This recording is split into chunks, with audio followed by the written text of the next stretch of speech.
Vamos dar início a mais um podcast Secov Zona Sul.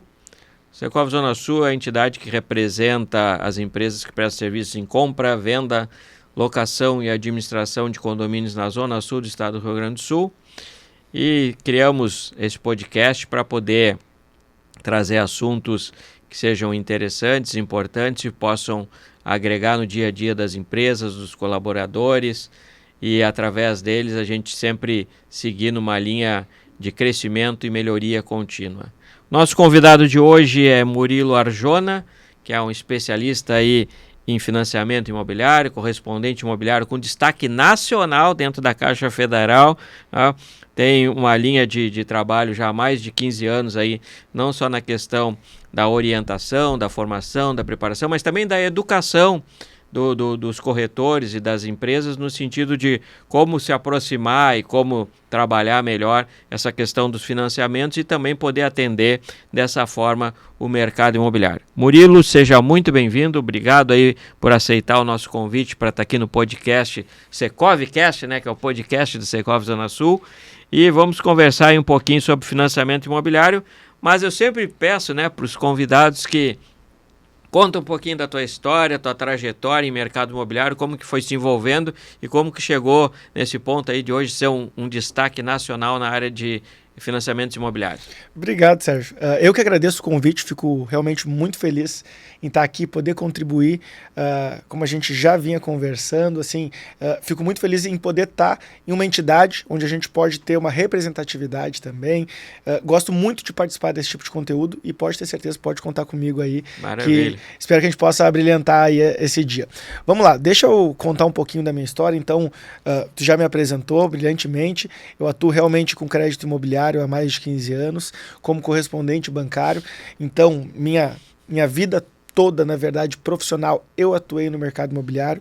Acabei me formando em engenharia civil, sou pós-graduado em engenharia diagnóstica, mais pro lado de exatas, né? Eu atuando no mercado imobiliário, comecei quando eu fui definir o que eu ia fazer de formação, fui para exatas. Mas em contrapartida, eu percebi erroneamente, lá depois que eu fiz minha faculdade, que eu vi, não, mas o mercado imobiliário não é exatas, é humanas. E aí, a partir disso, apesar de a gente ver, claro, a gente fala de número todos os dias, mas não tem nada de exatas, é negócio, é pessoas. Pessoas com pessoas, é. Exatamente. E aí, eu me encontrei mesmo na questão de educação. E aí, nesse período, como que eu comecei lá? Comecei com meu pai, porque meu pai foi corretor de imóveis, ele ainda tem o Cresci ativo, ainda atua de vez em quando. Ele é corretor, mas ele foi para um lado, lá ele começou em 97 como corretor, em 2007, 10 anos depois, ele começou a atuar como despachante, que fazia documentação para os colegas, para outras imobiliárias, e acabou crescendo muito esse volume. As pessoas, muitas pessoas não gostam de cuidar de documento, prefere corretor, às vezes quer só vender, quero vender e ir para a próxima venda. E meu pai começou lá em 2007, 2006 na verdade ele já fez muito, e começou a fazer para os colegas. E aí me convidou para atuar junto com ele no escritório, era só eu e ele. E aí eu ingressei aí nesse mercado de documentação. Na época, inclusive, não existia correspondente bancário. Né? A gente vai comentar rapidinho o que faz um correspondente bancário, mas não existiam. A gente não era vinculado a nenhum banco, a gente simplesmente fazia documentação, cobrava do cliente ali um valor para fazer aquele documento, fazer uma escritura, enfim. Aí a Caixa, lá por meados de 2009, convidou essas pessoas que faziam documento a trabalhar para a Caixa, né? Ser um braço da Caixa, o correspondente nada mais é do que um pedacinho da Caixa, fora, terceirizado, inserido no mercado para fomentar negócio. E aí eu participei do projeto piloto, então fui um dos primeiros correspondentes do Brasil a atuar, fiz o projeto piloto, e a partir daí, lá de 2007, 2009, no projeto piloto, a gente foi crescendo o escritório era eu, meu pai, hoje em dia a gente tem mais de 18 pessoas atuando no escritório, maior escritório do Rio Grande do Sul, temos escritório também em Florianópolis, temos sócios e filiais em outras cidades, e por isso consegui aí, nos últimos anos, destaque, viajei para Brasília 2 vezes só, já no ano passado, junto com o presidente da Caixa na época, para receber alguns destaques. E com isso, né, com essa alavancagem, com essa evidência, decidi então partir para a área de educação e mostrar como que, né, eu atuei dentro do escritório e mostrar para outros correspondentes, para corretores, para o mercado imobiliário, como eles podem utilizar do crédito para alavancar negócio. né? Eu costumo dizer que o crédito imobiliário, ele pode... a gente fala, quando o corretor imobiliário vai falar de vendas, ele pensa, tem funil de vendas, né? Tá muito em alta funil de vendas. E o crédito, ele pode ser ou muito bom para o funil de vendas ou muito ruim. Por exemplo, o cara tá no funil de vendas lá, o cara entrou no lead, que viu uma publicação, começa a descer, foi para uma visita, chegou... Ele pode chegar lá embaixo no crédito, se o crédito não aprovar, aquele cara furou o funil. Sim. Então, entender de crédito, como...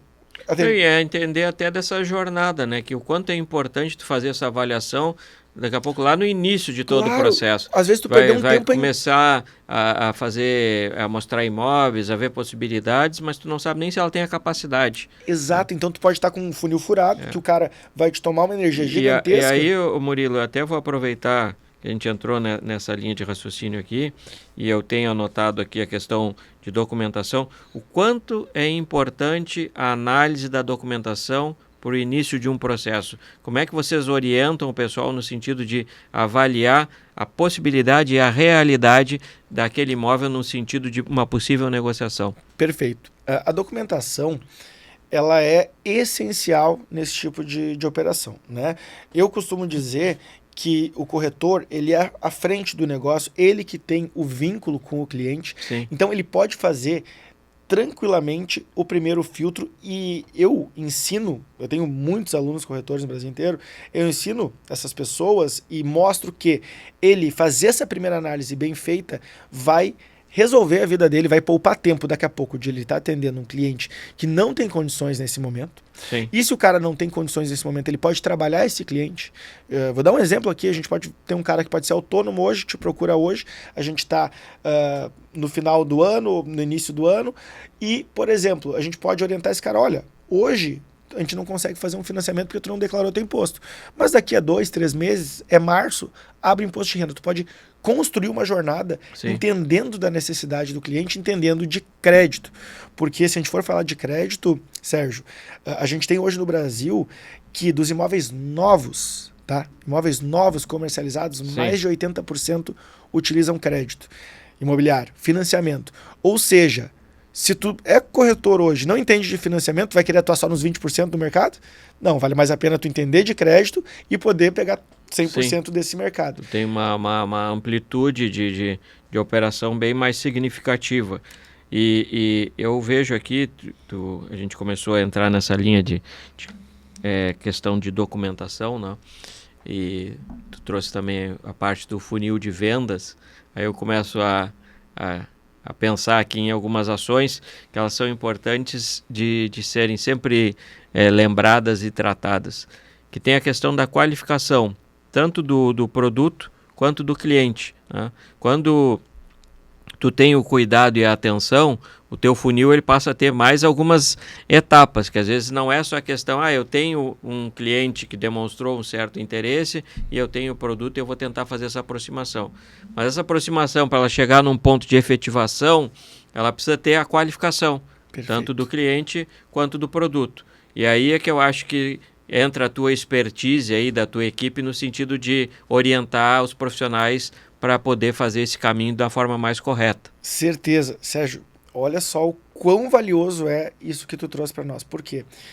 Às vezes, tu pode, e eu já vi acontecer, tu pode arruinar um empreendimento por falta de conhecimento no início. Eu já vi empreendimentos que a venda lá no início é muito facilitada, por exemplo. Muito facilitada. Qualquer pessoa, eu já vi, entra na porta, quiser sair com o apartamento, tu sai.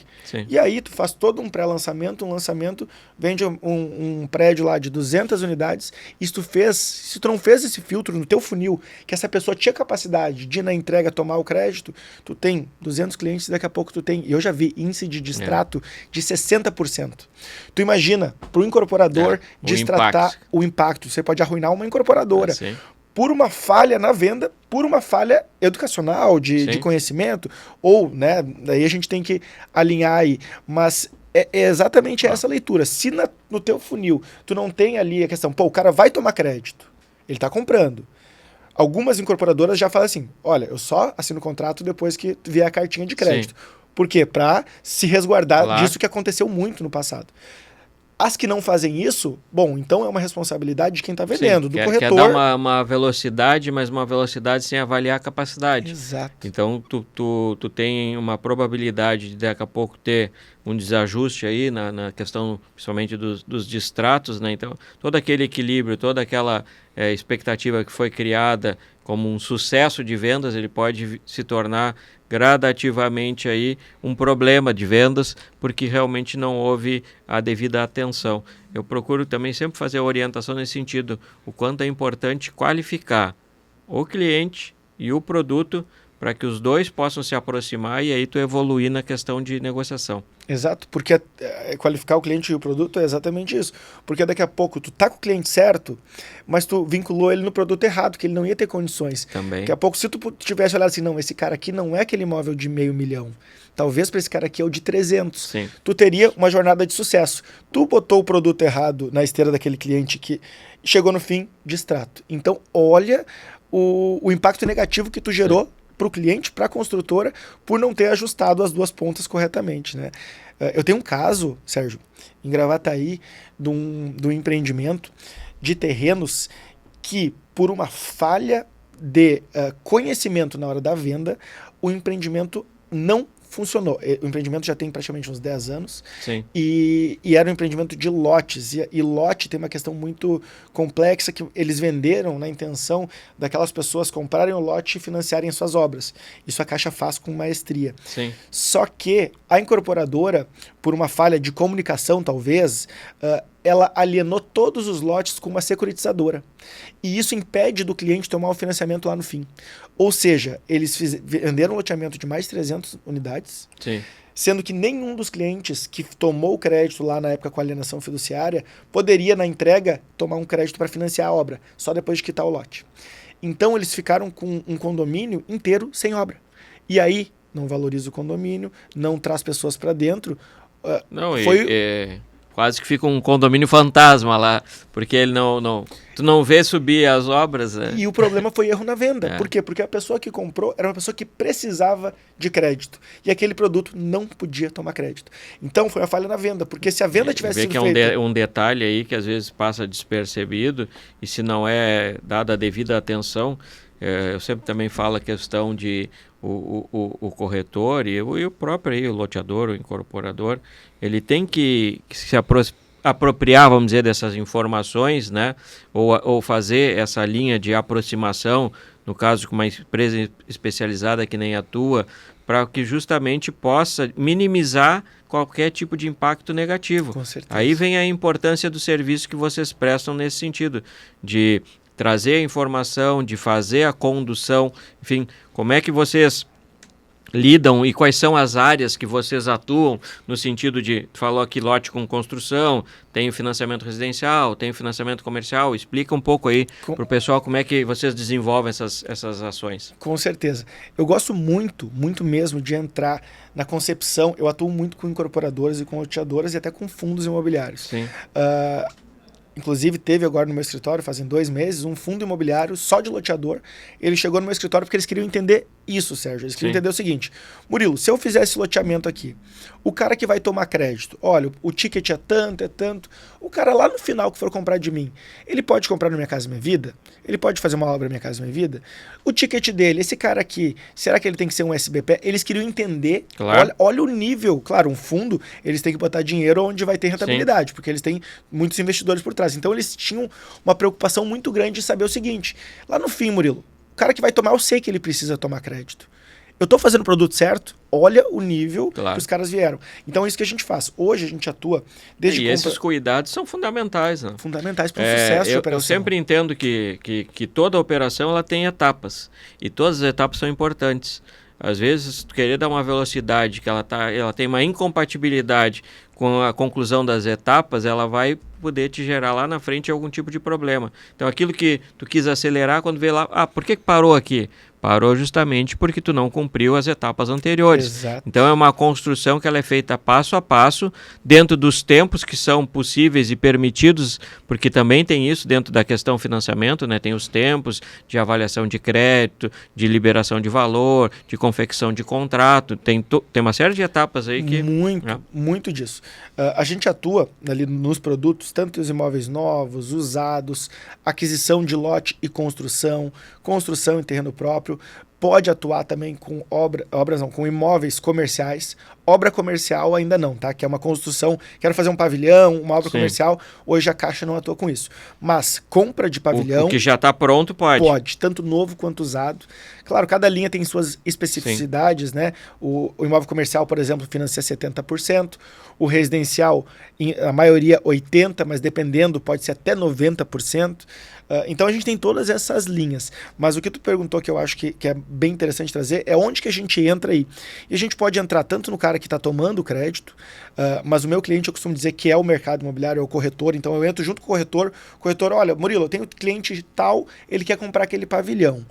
O que a gente pode fazer aqui? Até onde a gente pode ir? Quais são as possibilidades? Então é muito uma construção de um negócio. Sim.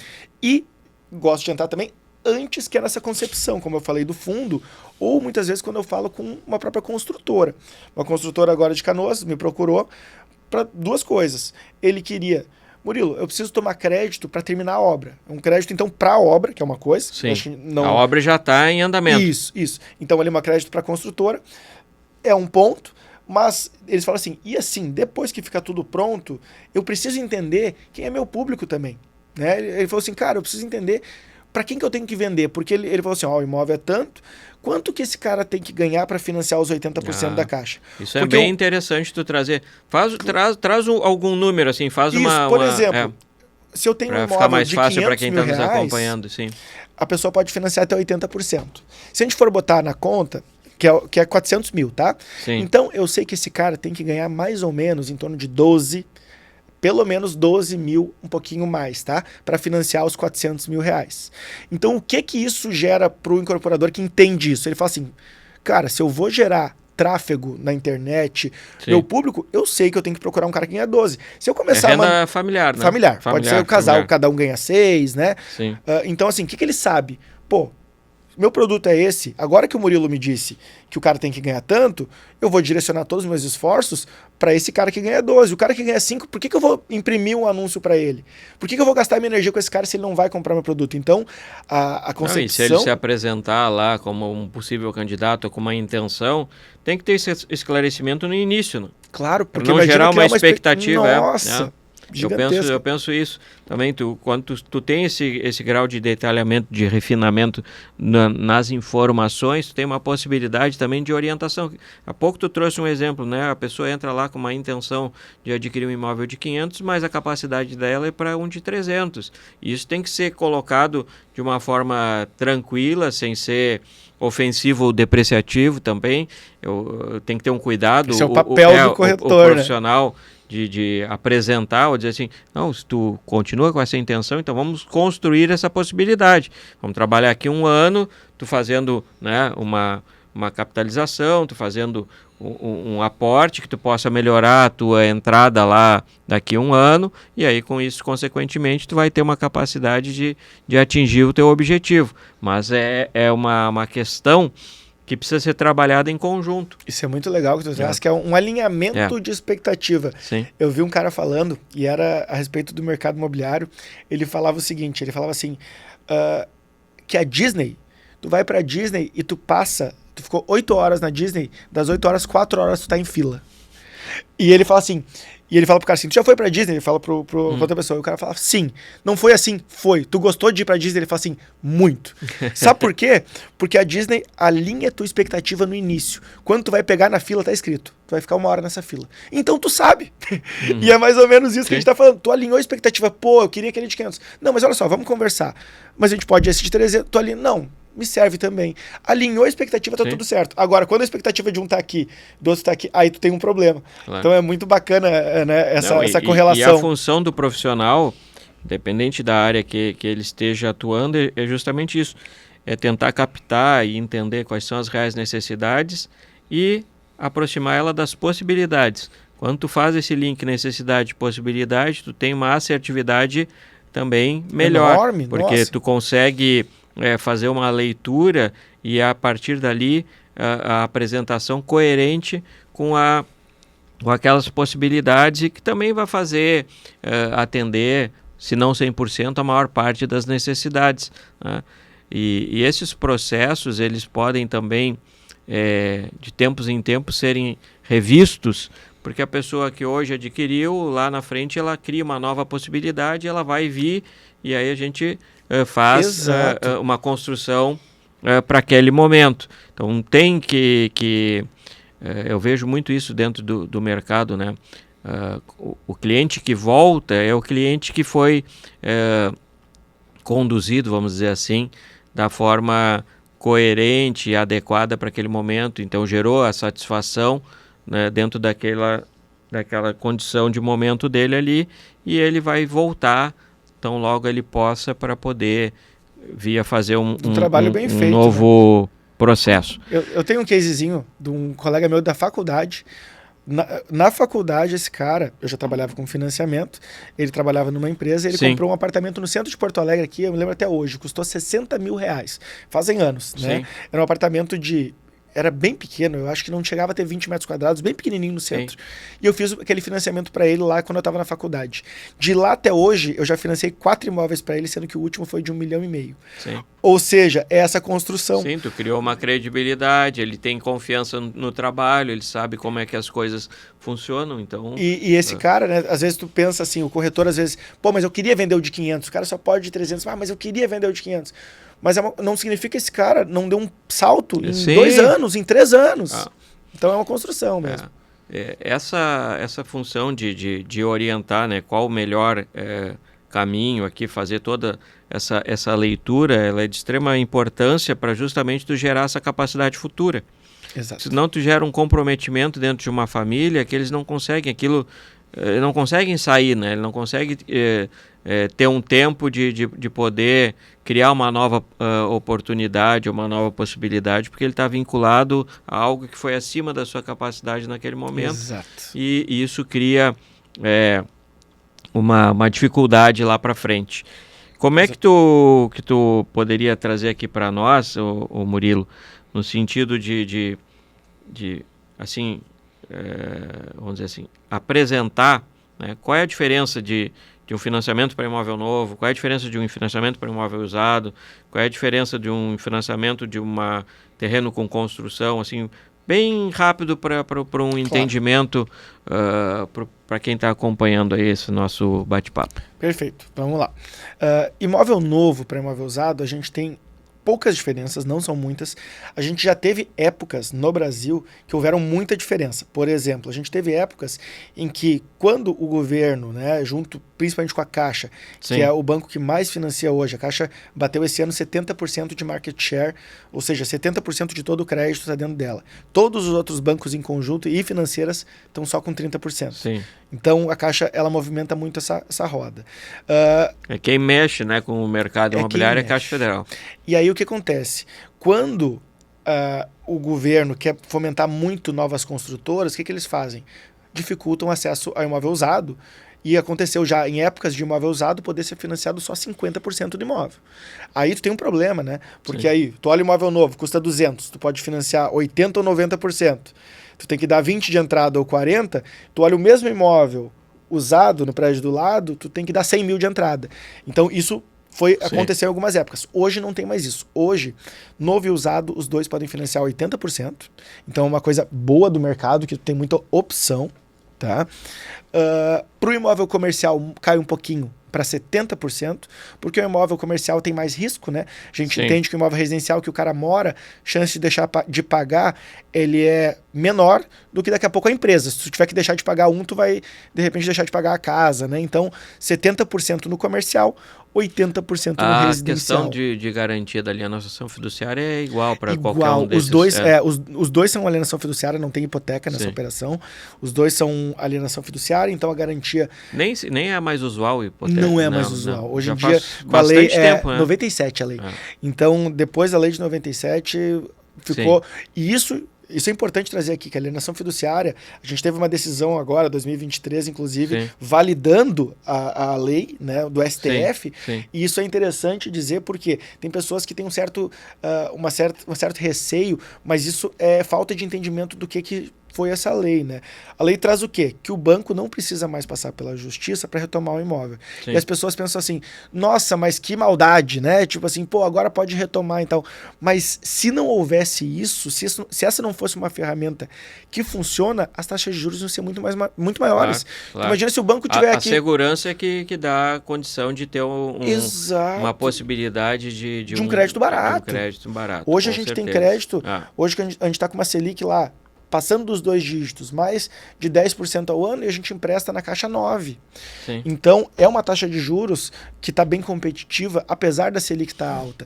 Só é possível isso com alienação fiduciária, porque se o banco, para retomar esse imóvel é 2 anos, cara, o banco ia ter que cobrar a taxa de 12, 13. Sim. Né? Então, a alienação fiduciária, ela traz segurança para o mercado imobiliário, então tem que ser muito bem vista, né? Eu tenho 2 questões. Acho que a gente nem conseguiu completar. É bastante coisa. Não, mas do novo usado, acho que a parte mais importante é as cotas mesmo. Tá. E na construção, vamos terminar então. Não, lote construção. Isso é legal, tá? Isso está muito em alta. Lote construção hoje... Ela consegue recurso para pagar os 2? É isso que eu fiquei pensando. Exatamente. Se tu tem o terreno, tá? O terreno é teu já. Quero construir uma obra aqui. Tu pode financiar 100%. Porque o terreno já é teu. Então tu está respondendo uma pergunta que eu tinha aqui. Existe alguma possibilidade de financiar 100%? Tá aí. Se tu já eu tenho o terreno, eu posso financiar 100% da obra. Pode. Por exemplo, teu terreno custa 200 mil reais e tu fala assim, quero fazer uma obra de mais 500. O banco financia 100% da tua obra. Por quê?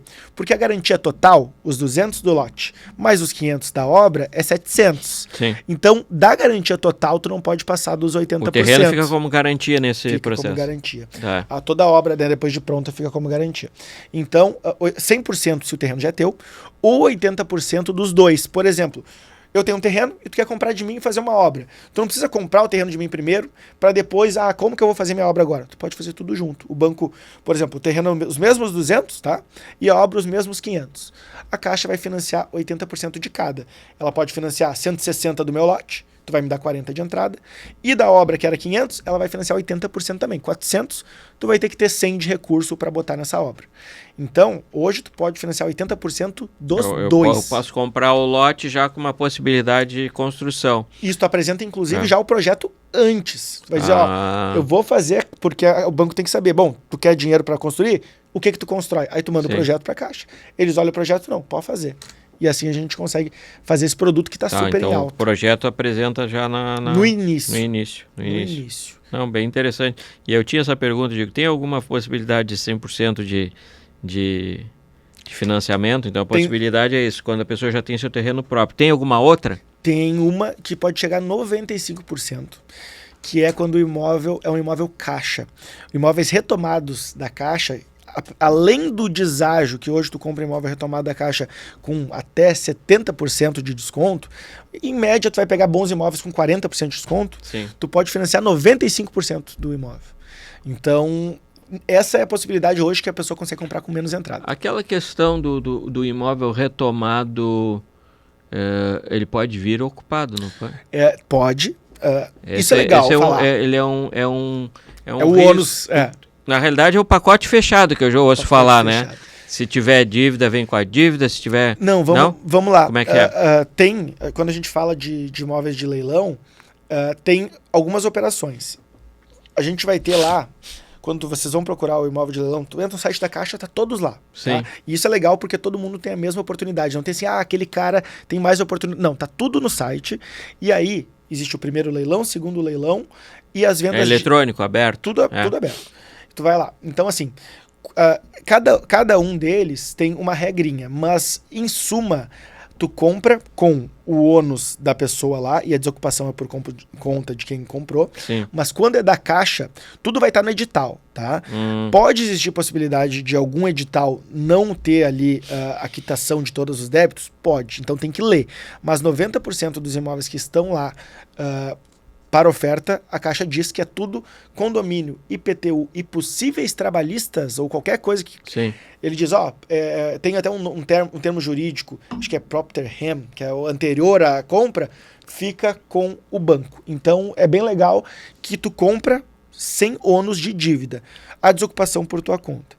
Mas a desocupação a gente pode entrar até em algum outro momento, mas não tem sido dor de cabeça não, tá? Sim, sim. Eu tenho alguns dados de um amigão meu, ele tem mais de 1.800 alunos, ele dá aula de como arrematar imóveis. Sim. E no ano passado, ele fez um estudo dos alunos dele, que 92% das arrematações não houveram desocupação judicial. Foram todas amigáveis, né? A pessoa perdeu o imóvel, a escritura não é mais dela, então ela está residindo no teu imóvel. Ela vai ser notificada. Ou ela tem duas opções. Ou ela sai pela justiça, e aí pode ser caminhão na frente de casa, chaveiro e polícia, se necessário. Ou ela sai numa boa. Peraí, vamos dar uma pausinha aqui, que dá uma parada aqui. Opa. Vamos voltar no início dessa última pergunta, pode ser? Pode ser. Tá.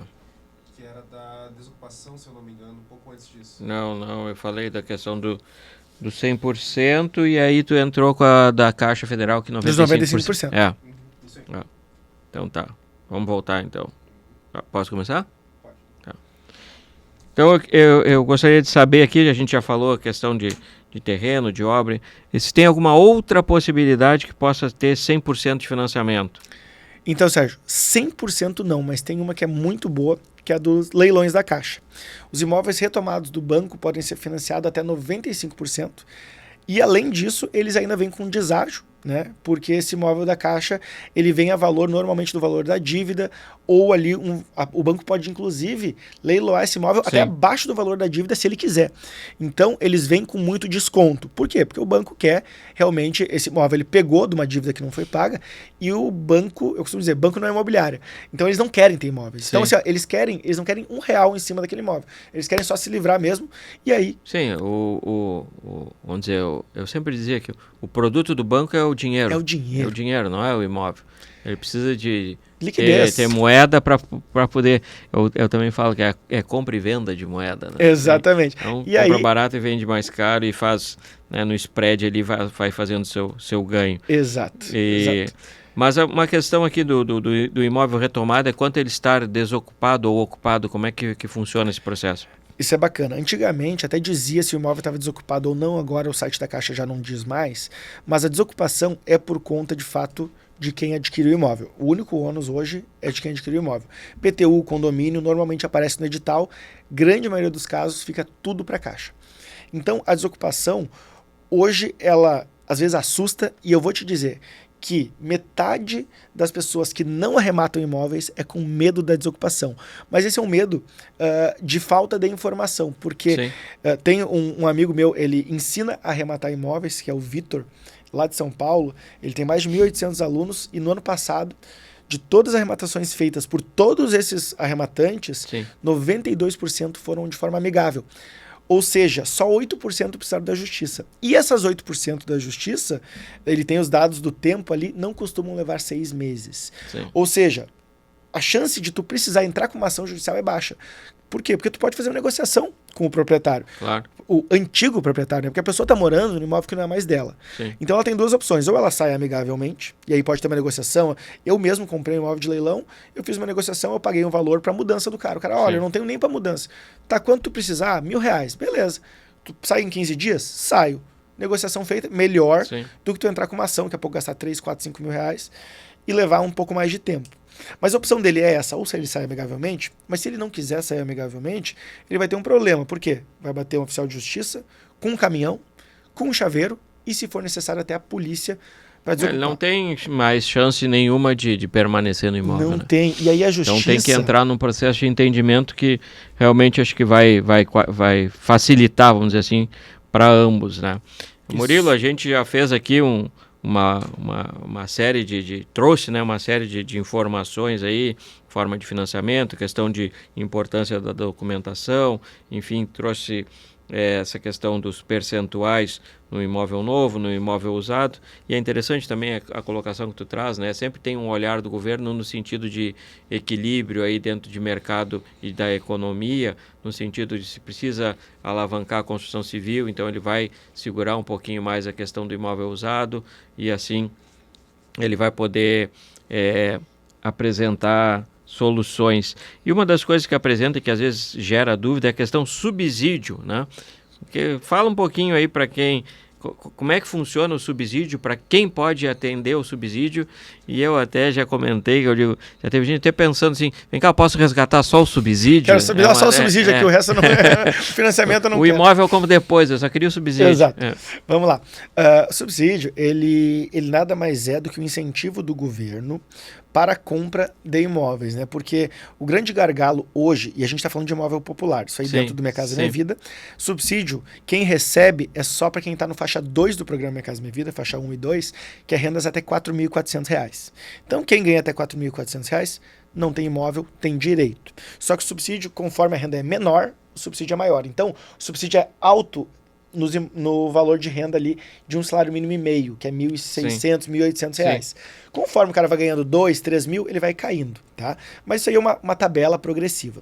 O que acontece? Quem que pode? Quem tem essa faixa de renda, comprando imóveis do programa Minha Casa Minha Vida, que não é um imóvel do governo, as pessoas às vezes acham Minha Casa Minha Vida do governo. Não. Se tu construir um imóvel, quer me vender, ele pode ser Minha Casa Minha Vida, se ele tiver nas condições. O programa, né? O formato de aquisição, que é um programa no qual o governo tem algumas resoluções aí. Que facilitam baixa de crédito. Sim. Hoje a gente consegue contratar no Minha Casa Minha Vida com taxa de juros de 4,25% ao ano. É muito barato.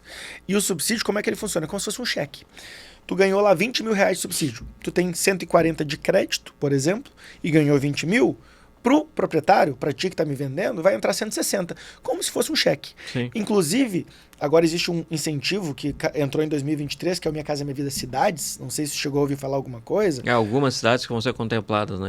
Tem também pré-requisitos para isso. É uma parceria entre União, Estado e município. Então, por exemplo, lá no estado da Bahia, a gente tem que o Estado... O subsídio vem da União lá, às vezes, R$30 mil. E o Estado complementa com mais 15. Olha só, é um consórcio desse benefício. Por quê? Porque identificou-se que o maior gargalo hoje na compra de imóvel popular é a entrada.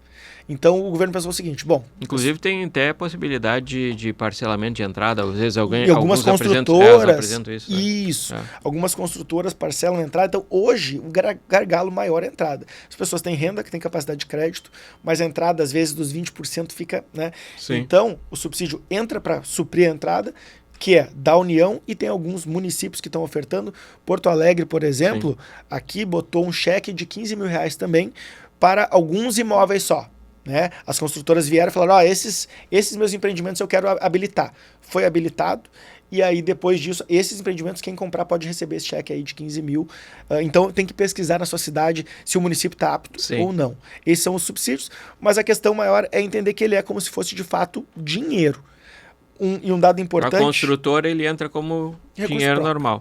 Mas importante. Não é um dinheiro que vai passar na mão das pessoas. Às vezes, eu digo, tem pessoas que têm essa vontade, né? Eu queria pegar o subsídio. Não, mas tá bem entendido aqui, que é algo que vai ajudar dentro desse processo. Exato. E para a gente poder finalizar aqui esse bate-papo, né? Como um olhar aqui para 2024, um olhar de mercado, como é que tu enxerga as possibilidades do mercado? Tu acha que vai crescer essa questão do crédito imobiliário, que vão ter facilidades? Tem também essa questão das taxas aí, do movimento da Selic, enfim. O que tu está enxergando, o que tu pode trazer para 24 como perspectivas aí para o mercado imobiliário, tu que é um especialista nessa área de financiamento? Perfeito, vamos lá. 2024, eu vejo que vai ser um ano, né? Vai ser um ano muito aquecido para o mercado imobiliário, assim como 25, tá? 25, acredito que mais do que 24 ainda, mas olha só, a perspectiva até o final do ano é a gente chegar numa Selic aí mais ou menos 9,75. Essa é a perspectiva Selic de um dígito. Isso, o que acontece? Murilo, beleza, vai baixar a Selic, mas tá aí, qual que é o impacto real no mercado imobiliário? E eu costumo dizer o seguinte, a Selic baixando, a gente tem dois movimentos. Primeiro, possibilidade de queda nos juros, né? Os juros ficam mais baratos a pessoa que vai tomar, mas já de antemão, todas as sinalizações são que as taxas começam a reduzir mesmo no segundo semestre de 24. Mas apesar da taxa, existe um outro movimento da Selic que eu considero até mais importante do que redução de taxa, que é o quê? Acesso a crédito. Quando a Selic está baixa, o crédito ao consumidor ele fica mais barato e ele fica mais fácil. Sim. Então, o que a gente teve, por exemplo, lá durante a pandemia? Na pandemia, a gente teve a menor Selic da história do Brasil, que bateu 2%. A taxa estava barata, mas além da taxa estar barata, a gente estava emprestando para todo mundo. Hoje, só para te ter uma noção, o banco ele classifica cada CPF, cada pessoa com um rating, que chama que é uma nota. Sim. É como se fosse nota de escola. A, B, C, D. Quanto mais para o A, mais apto a tomar crédito tu está. Quanto mais lá pro D, pro E, é porque tu tem um risco de inadimplência mais alto. Sim. Hoje em dia, com a Selic alta, o que o banco faz? Pô, se a Selic está alto, o dinheiro para o banco, o custo do dinheiro é caro. O banco está com o spread lá embaixo, né? O resultado. Então ele pensa assim, pô, se eu tô com resultado baixo, eu vou emprestar só pro cara que eu sei que vai pagar. Só pro A. Na pandemia, a gente emprestava pro A, pro B, pro C e pro D. Então, o cara que tinha uma restrição, cheio de restrição, foi lá, pagou, limpou o nome, a caixa vinha aqui. Não, vem cá que eu te empresto.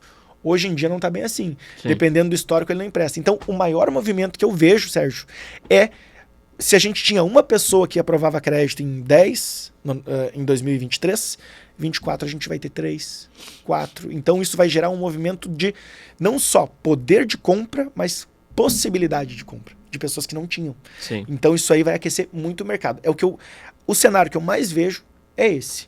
Em contrapartida, né, acho que para te deixar, para finalizar mesmo, para as pessoas pensarem em contrapartida, muito mais gente com acesso a crédito mais barato, uma possibilidade aí de subida no valor dos imóveis, né? Se eu tinha uma pessoa podendo comprar agora, eu tenho 3, claro, mais visita, o mercado vai se reajuste. Então, e procura é o que rege, né, as leis do mercado. Se tiver uma procura, a tendência é subir valores. Mas eu acho que o ponto positivo, né, Murilo, é isso, é a gente ter um olhar que a gente tem uma perspectiva boa pela frente para o mercado imobiliário, para os profissionais se prepararem, se qualificarem para poder atender, para os possíveis compradores aí, ou que tenham intenção de compra, que também se preparem para essa compra. Eu digo que a compra ela é construída no decorrer de um tempo. Ninguém pode chegar de hoje para amanhã, né, salvo que tenha uma capacidade muito positiva e achar que já vai comprar ali. Tem que começar a entender como é que funciona o mercado, conversar com empresas como a tua para que possa também, para ver quais são as suas possibilidades, qual é a sua capacidade de investimento, até onde ele pode ir, e a partir daí ele ir construindo essa relação. Até essa própria questão de ter possibilidade de ter uma entrada, de facilitar lá o acesso ao crédito, de criar um histórico positivo que também vai impactar lá na sua taxa de financiamento, tudo isso é no dia a dia. É uma construção. Por isso que eu oriento aqui quem está ouvindo que procure, né, o Murilo ou outros profissionais que são dessa área de correspondentes imobiliários para que crie esse entendimento de como que funciona todo o processo e a partir daí possa buscar aquele imóvel que realmente vai atender suas necessidades. Murilo, gostaria de te agradecer muito aqui pelo teu tempo, pelas suas informações aí, por esse compartilhar de conhecimento. Fica à vontade, se quiser dar mais alguma dica, falar mais alguma coisa, antes da gente encerrar aqui o nosso podcast. Obrigado, eu que agradeço mesmo por estar aqui e dizer o seguinte, o que eu acho que é interessante, eu sou correspondente bancário, mas atuo no mercado imobiliário e a minha comunicação, as coisas que a gente fala aqui, Sérgio, de crédito e o que eu ensino de crédito, eu ensino da mesma forma para o cara que é meu colega, que é correspondente, para o corretor, para o incorporador, para o fundo imobiliário. Então eu costumo dizer o seguinte, esse tipo de informação ele não é restrito só a um ou a outro. E por isso que eu tenho nos meus alunos muitos corretores de imóveis, porque eles entenderam que saber de crédito é um diferencial competitivo e ele fecha mais negócio. Então, convido a quem puder me seguir, é Murilo Arjona, lá no meu Instagram, tem no YouTube também.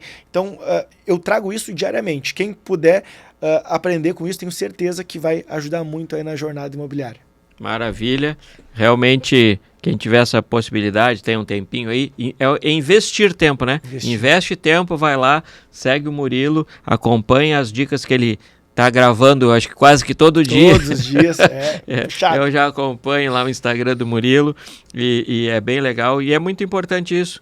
A informação ela tem que chegar para o mercado de uma forma clara, de uma forma que facilite realmente esses movimentos, porque o que a gente quer é que ambas as partes saiam satisfeitas, tanto quem compra quanto quem vende, quanto quem faz o processo de intermediação.